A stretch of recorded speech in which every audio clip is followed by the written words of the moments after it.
நந்த sir. கொஞ்சம் உட்காருங்க.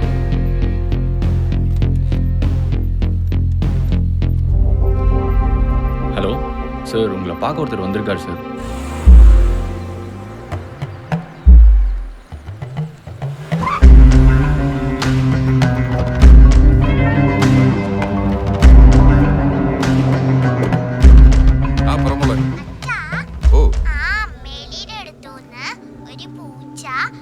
ഒരു നിമിഷം സാർ, ഞാനെ பார்க்கணும்.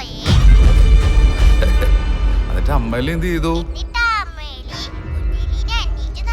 എന്നിട്ട് ആ എലിയെ കിട്ടിയോ? വന്നല്ലോ. ஓகே சார், ஓகே இந்த வரேன் சார். சார் உங்களை கூப்பிட்டாங்க.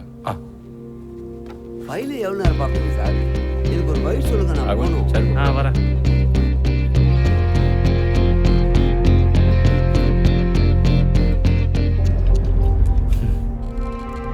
രാജ്കുമാർ സാർ.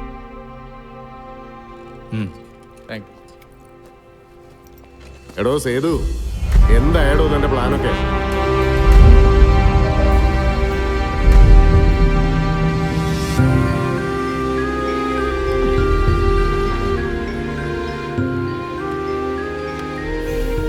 പറയൂ. നിങ്ങൾ കരുതുന്ന പോലെ ഇതിന്റെ എല്ലാത്തിന്റെയും പിന്നിൽ പുരുഷോത്തമനാണെന്ന് എനിക്ക് തോന്നുന്നില്ല. അയാളൊരു ഡമ്മിയാണ്. ഇതിന്റെ എല്ലാം കീ ഈ ഫയലിൽ കാണുന്ന സ്ത്രീയാണ്. ആ സ്ത്രീ ആരാണ്, എന്താണ്, എവിടെയാണ്, നോ ഇൻഫർമേഷൻ. സാർ, ഈ പെൺകുട്ടിയുടെ കാര്യമായ ഡീറ്റെയിൽസ് ഒന്നും എനിക്ക് അറിഞ്ഞുകൂടാ. ഈ പെൺകുട്ടി ഉണ്ടായിരുന്നു എന്ന് പറയുന്ന ഏരിയയുടെ ഡീറ്റെയിൽസ് തന്നിട്ട് എന്നോട് പോയി അന്വേഷിക്കാനാണ് പറഞ്ഞത്.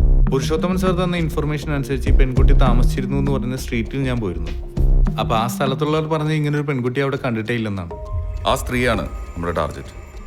പുരുഷോത്തമന്റെ ബിസിനസ്, കടത്ത്, ബിനാമി എല്ലാത്തിൻ്റെയും പിന്നിൽ ആ സ്ത്രീയാണ്. അവരെ പിടികിട്ടിയാൽ പുരുഷോത്തമനൊക്കെ താനെ വരും.